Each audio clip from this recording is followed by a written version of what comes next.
ये एबीवीपी जो लिखती है ना, ज्ञानशील एकता, दरअसल ये है अज्ञान अश्लील अराजकता।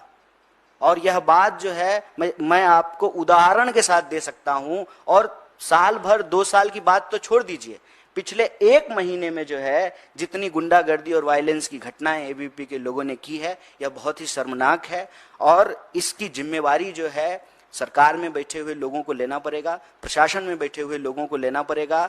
और वह जो कह रहे हैं कि एनएसयूआई के लोगों ने किया है, तो एक प्रश्न आप सबको भी पूछना चाहिए। मैं मीडिया के साथियों से आग्रह करता हूं कि गृह मंत्री उनका, दिल्ली पुलिस उनके अंडर में, दिल्ली विश्वविद्यालय का प्रशासन उनके अंडर में, यहाँ पर जो है एलजी उनके हैं, देश में सरकार उनकी है, पूरा का पूरा जो है उनकी हेजमनी है।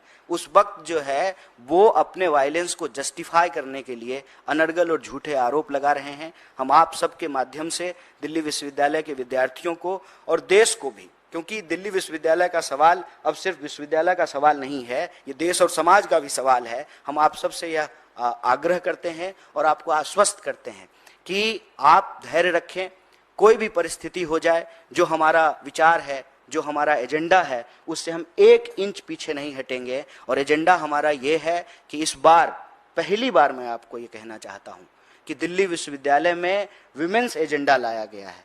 और उस एजेंडे की सबसे खास बात यह है कि महीने के 2 दिन, कम से कम 2 दिन जो मेंस्ट्रुअल लीव की बात की जा रही है, और इसको लेकर के दिल्ली विश्वविद्यालय की लड़कियों ने जिस तरीके से रिस्पॉन्ड किया है। खास बात यह है कि जब हमारे कैंपेनर कैंपेनिंग कर रहे हैं तो महिला शिक्षिका आकर के कहती हैं कि हमारे लिए तुम लोग क्यों नहीं कर रहे हो। तो जिस तरीके से समर्थन मिल रहा है हमारा स्टूडेंट सेंट्रिक एजेंडा को, जिस तरीके से कॉलेज के भीतर जो एनएसयूआई से जुड़े हुए लोग नहीं हैं, रेगुलर स्टूडेंट हैं, पढ़ने वाले विद्यार्थी हैं, जो क्लास करते हैं, लाइब्रेरी जाते हैं, घर से आते हैं, वापस घर को जाते हैं, वो तमाम विद्यार्थियों का एक व्यापक सपोर्ट मिल रहा है। क्योंकि हमारा जो एजेंडा है उसमें हम राजनीति नहीं खेल रहे हैं।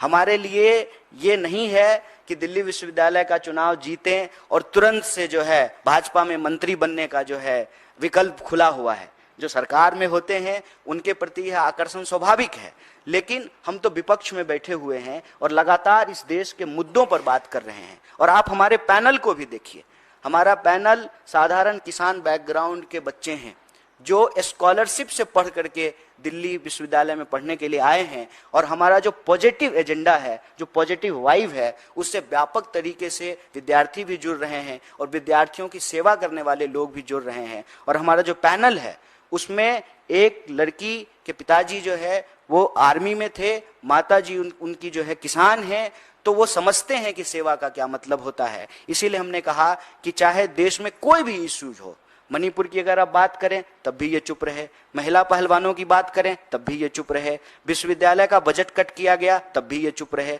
हर साल जो डूसू का बजट था उसका क्या हुआ, दिल्ली विश्वविद्यालय ने उस बजट को क्या किया, उस पर भी ये चुप हैं। और जब चुनाव नजदीक आ गया है, इनको लगता है कि हम हार जाएंगे और सरकार में जो बैठे हुए लोग हैं उनके सामने एबीवीपी के जो नेता हैं उनकी इज्जत जो है वो दांव पे लगी हुई है। तो जो उनका असली कैरेक्टर है ना, कहते हैं ना कि परीक्षा के वक्त लोगों का असली चरित्र बाहर निकल जाता है, तो ये जो ज्ञानशील एकता का दावा करने वाले हैं उनकी अज्ञानता, अश्लीलता और अराजकता सामने आ गई है। क्यों? क्योंकि उनके सामने एक डेमोक्रेटिक पैनल है, जो पैनल इस बात को सुनिश्चित करने की कोशिश कर रहा है कि चुनाव का परिणाम चाहे जो भी हो, हम विद्यार्थियों के लिए जैसे सतत लड़ते रहे हैं हम आगे भी लड़ते रहेंगे।